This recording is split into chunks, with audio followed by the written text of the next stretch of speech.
جنت کی سیڑھیوں کو درجوں پہ چڑھنا شروع کر دو. جہاں پہ تمہاری آخری آیت ختم ہوگی وہ تمہارا مقام ہوگا جنت میں. اور یہ کیسے نہ ہو؟ رسول اللہ صلی اللہ علیہ وسلم نے فرمایا، حضرت عمر رضی اللہ تعالیٰ عنہ سے یہ روایت ہے صحیح مسلم میں، فرمایا ان اللہ یرفع بہذا الکتاب اقواما، بے شک اللہ تعالیٰ اس قرآن کی وجہ سے بہت ساری قوموں کو اللہ تعالیٰ بلندیاں عطا کرتا ہے اس قرآن کی وجہ سے. اور میں نے آپ کے سامنے سورہ فاطر کی 29 نمبر آیت پڑھی ہے. حوالہ اس لیے آپ کو دے رہا ہوں کہ جمعے کے بعد آپ نے اپنے گھروں میں جا کر یہ آیت پڑھ کے دیکھنی ہے. سورہ فاطر سورہ یاسین سے پچھلی صورت ہے اور اس کی 29 نمبر آیت. اللہ تعالیٰ فرماتے ہیں ان الذین یتلون کتاب اللہ، بے شک وہ لوگ جو اللہ کی کتاب کی تلاوت کرتے ہیں، وَأَقَامُوا الصَّلَاةَ وَأَنفَقُوا مِمَّا رَزَقْنَاهُمْ سِرًّا وَعَلَانِيَةً، اور جو نماز کو قائم کرتے ہیں اور اللہ تعالیٰ کے راستے میں جو اللہ نے رزق دیا ہے اس میں سے خفیہ اور اعلانیہ خرچ کرتے ہیں، یہ لوگ یرجون تجارت لن تبور، یہ لوگ اللہ سے اس تجارت کی امید رکھتے ہیں، اس تجارت کی خواہش کرتے ہیں کہ جس میں کوئی گھاٹا اور خسارہ نہیں ہے. اللہ تعالیٰ نے قرآن پاک کی تلاوت کو تجارت کہا ہے. تجارت آپ دیکھیں، یہ تجارت رسول اللہ صلی اللہ علیہ وسلم نے اور ان کے اصحاب نے کی. جب لوگوں نے مکہ چھوڑنے پر مجبور کر دیا، مکہ چھوڑ کے آگے پہننے کے لیے کپڑے پاس نہیں ہیں، ایک ایک چادر تھی، وہی چادر باندھ کے سارا جسم ڈھانپتے تھے جتنا اسے ڈھانپ ہوتا تھا. کھانے کے لیے ایک دن کا ایک ہفتے کا بھی راشن موجود نہیں تھا. رہنے کے لیے چھت نہیں تھی کئی لوگوں کے پاس، اللہ کی قسم چھت نہیں تھی، مسجد نبوی میں سوتے رہے ہیں. یہ بات بالکل اس کے تھوڑے عرصہ بعد 1000 سال نہیں گزرے، 500 سال نہیں گزرے، 100 سال نہیں گزرے، پاکستان بنے کو 75 سال ہو گئے، 75 سال بھی نہیں گزرے تھے. کچھ عرصہ گزرا اور انہی لوگوں کی حالت کیا تھی؟ مسجد نبوی میں خزانوں کے ڈھیر لگے ہوئے ہیں، خزانوں کے ڈھیر مسجد نبوی میں. اور رسول اللہ صلی اللہ علیہ وسلم اپنے صحابہ کرام سے کہہ رہے ہیں اپنی اپنی ضرورت کے مطابق جس کو جو چاہیے لے جائے. حضرت عباس رضی اللہ تعالیٰ عنہ آگے بڑھے، انہوں نے کہا اے اللہ کے رسول، میں جنگ بدر میں گرفتار ہو گیا تھا، میں نے فدیہ دیا تھا اپنا بھی اور عقیل کا بھی، میرے پیسے بہت خرچ ہو گئے تھے، تو مجھے مال دے دیں. رسول اللہ صلی اللہ علیہ وسلم نے فرمایا جتنا چاہیے اٹھا لو. چادر بچھائی، سامان رکھا، اٹھانے لگے تو اٹھایا نہیں گیا. رسول اللہ صلی اللہ علیہ وسلم سے فرمایا ہاتھ لگوا دے، ذرا سہارا دے دے. فرمایا نہیں، اٹھاؤ، خود ہی اٹھاؤ، میں نے سہارا نہیں دینا. فرمایا ان صحابہ سے کہہ دے ان میں سے کوئی سہارا دے دے، یہ سامان اٹھوا دے. فرمایا نہیں، ان میں سے بھی کوئی سہارا نہیں دے گا، خود ہی اٹھاؤ جتنا اٹھا سکتے ہو. پھر اٹھانے لگے، اٹھایا نہیں گیا. تھوڑا سا سامان کم کیا 2 دفعہ، پھر اٹھایا اور سامان اٹھا کر چلے گئے. اور ایک وقت وہ بھی آیا کہ مدینہ منورہ میں ایک آدمی زکات دینے کے لیے نکلا اور سارے مدینے کا چکر لگایا تو پتا چلا کوئی بھی گھر، کوئی بھی شخص ایسا نہیں ہے کہ جو زکات لینے والا ہو، سارے زکات دینے والے بن گئے. یہ وہی لوگ تھے جو کچھ سال پہلے جن کے پاس کھانے پینے کے لیے بھی کچھ نہیں تھا، ضروریات زندگی بھی نہیں تھی، مسجد نبوی میں سوتے تھے، خیمہ بھی کوئی نہیں تھا پاس. تو کیا رسول اللہ صلی اللہ علیہ وسلم نے یہ حکومتیں، یہ آزادیاں اور یہ نعمتیں اللہ تعالیٰ کی کیا مدینے میں آگے کوئی کاروبار کر کے کمائی تھی؟ کیا کوئی انڈسٹری لگائی تھی؟ کوئی زراعت کھیتی باڑی کی تھی؟ کیا اللہ کے رسول نے کوئی ٹیکنیکل کالج اور ادارے بنائے تھے، کمپنیاں بنائی تھی، مدینے سے تیل نکلتا تھا تب بھی، آج بھی نکل رہا ہے. کیا یہ تیل بیچ کر یہ خوشحالیاں اللہ کے رسول نے خریدی تھی، یا کیسر و کسرا سے، رومیوں اور ایرانیوں سے قرض لے کر یہ ساری کی ساری نعمتیں اپنے لیے اکٹھی کی تھی، خزانے اکٹھے کیے تھے؟ نہیں. کوئی بڑے سے بڑا تاریخ دان آپ اس سے پوچھ لیں، وہ آپ کو بتائے گا کہ یہ والی ساری کی ساری حکومتیں اور نعمتیں اللہ کے رسول نے یہ قرآن پاک کی تلاوت والی تجارت کر کے مول لی تھی. صحابہ کرام نے بھی اور اللہ کے رسول نے بھی دنیا میں آپ دیکھ لیں 65 لاکھ مربع میل کا اللہ تعالیٰ نے مالک بنایا دنیا میں صحابہ کرام کو 65 لاکھ مربع میل. اور کیا نعمتیں اس قرآن والی تجارت کی وجہ سے کیا صرف دنیا میں ملی؟ نہیں. اللہ تعالیٰ نے قرآن پاک میں سرٹیفکیٹ جاری کر دیے ان سب کے. فرمایا رضی اللہ عنہم ورضوا عنہ وَأَعَدَّ اللَّهُ لَهُمْ جَنَّاتٍ تَجْرِي تَحْتَهَا الْأَنْهَارُ خَالِدِينَ فِيهَا أَبَدًا. اللہ تعالیٰ نے فرمایا اللہ تعالیٰ ان سے راضی ہو گیا اور یہ اللہ سے راضی ہو گئے. وَأَعَدَّ لَهُمْ جَنَّاتٍ تَجْرِي مِن تَحْتِهَا الْأَنْهَارُ خَالِدِينَ فِيهَا أَبَدًا.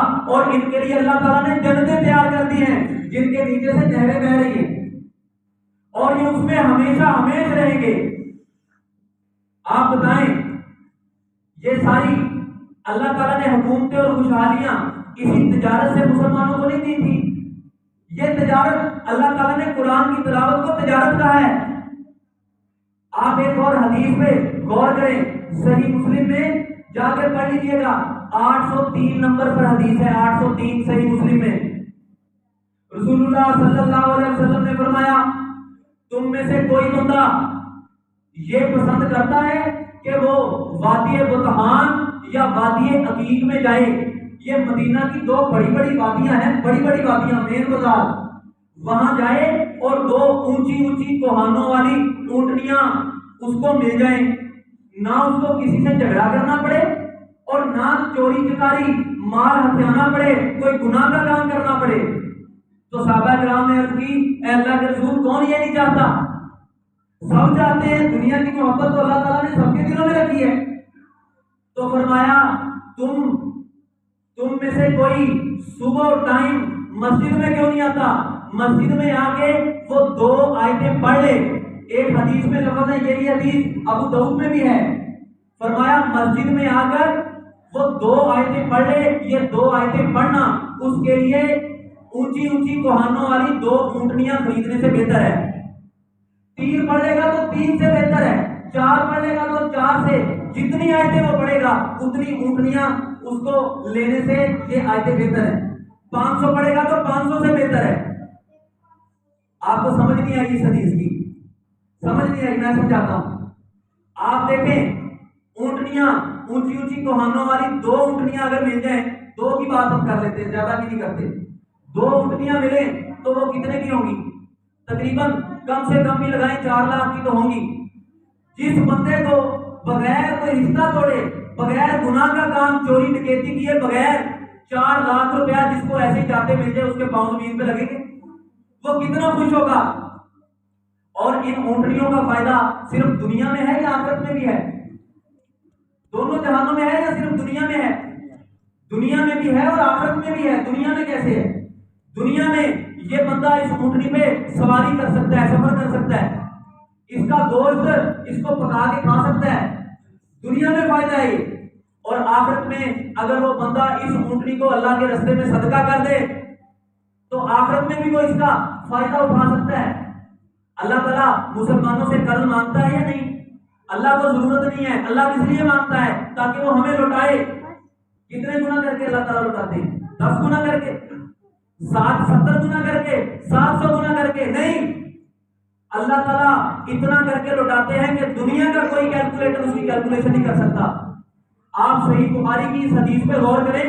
رسول اللہ صلی اللہ علیہ وسلم نے فرمایا، محترم بھائیو توجہ سے سنیے گا، توجہ سے سنیے گا، اور سننا اس لیے ہے کہ اس کے اوپر عمل کرنا ہے انشاءاللہ.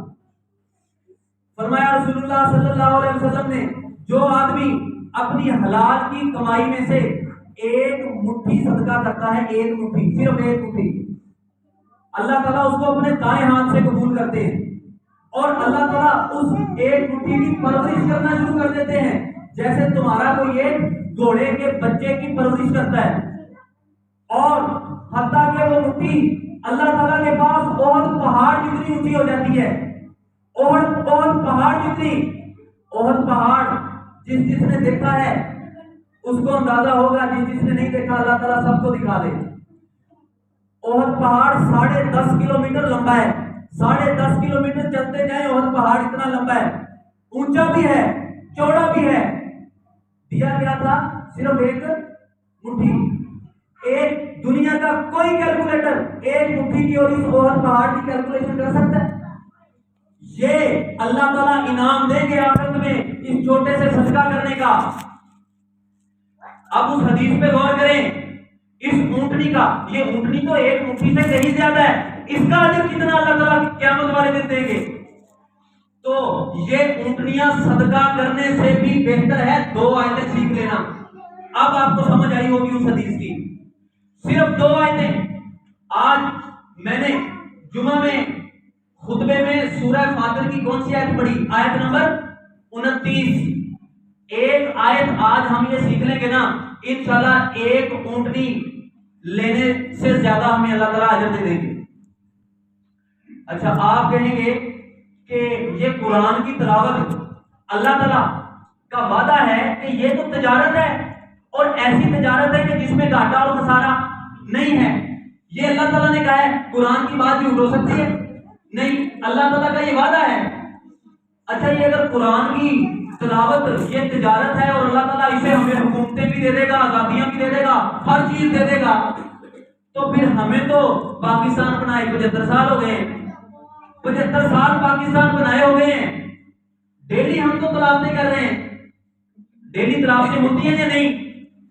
سکولوں کالجوں میں اسمبلیوں میں تلاوتیں ہوتی ہیں، ہم ڈیلی، ہمارے بزرگ فجر کے بعد تلاوت کرتے ہیں، ہم روزانہ اپنی نمازوں میں قرآن کی تلاوت کرتے ہیں۔ یہ پارلیمنٹ کا اور اسمبلی کا جو خطاب ہے یہ بھی کہاں سے شروع ہوتا ہے؟ تلاوت سے شروع ہوتا ہے۔ اور وزیر اعظم نے کوئی خطاب کرنا ہو تو وہ بھی تلاوت سے شروع ہوتا ہے۔ اتنی دیر 75 سال ہو گئے ہمیں تلاوت کرتے ہوئے، ہمیں کیوں اتنی رحمتیں اور اتنی حکومتیں نہیں ملی؟ تو کیا پھر یہ اللہ کے کلام میں کوئی شک ہے؟ نہیں۔ اس بات کا جواب آپ نے سمجھنا ہے کہ ہم اتنی دیر سے تلاوت کر رہے ہیں، ہماری تجارت ایسی کیوں نہیں ہوئی کہ جس میں گھاٹا اور خسارہ نہیں ہے پیدا ہے؟ اس کا آپ نے جواب توجہ سے سمجھنا ہے محترم بھائیوں، عزیز بھائیوں، اس پہ غور کرنا ہے آپ نے۔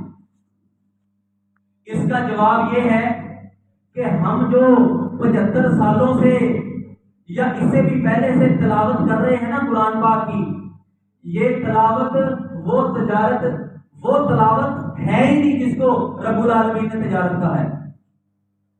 آپ کہیں گے تلاوت کئی قسموں کی ہوتی ہے؟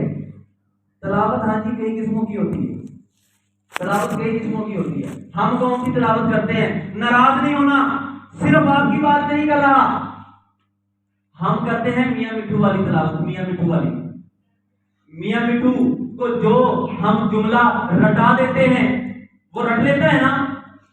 کیا اس کو اس کا مطلب پتا ہوتا ہے؟ میاں مٹھو کو اس کا مطلب پتا ہوتا ہے؟ ہم قرآن پاک کی تلاوت کر رہے ہیں لیکن ہمیں آئیڈیا ہی نہیں ہے کہ اس میں اللہ تعالیٰ نے ہمیں حکم کیا دیا ہے، ہمیں مطلب ہی نہیں پتا۔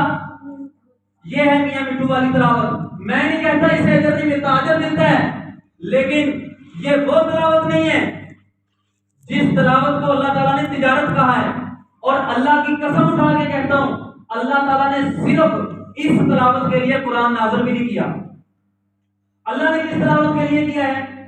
اللہ تعالیٰ نے سورہ صاد میں فرمایا، کتاب انزلناہ الیک مبارک لیدبروا آیاتہ ولیتذکر اولو الالباب۔ کیا مطلب؟ کتاب انزلناہ مبارک، ہم نے یہ کتاب برکتوں والی نازل کی ہے تم پر۔ کیوں نازل کی؟ لیدبروا آیاتہ، تاکہ تم اس کی آیتوں پر غور و فکر کرو۔ ولیتذکر اولو الالباب، اور سمجھدار لوگ اس سے نصیحت پکڑیں، اس سے سیکھیں۔ اس قرآن میں نے سب کچھ نازل کر دیا ہے، اس لیے میں نے، اور اللہ تعالیٰ نے ایک اور جگہ پر تعجب کیا مسلمانوں پر۔ سورہ محمد میں اللہ تعالیٰ نے فرمایا افلا یتدبرون القرآن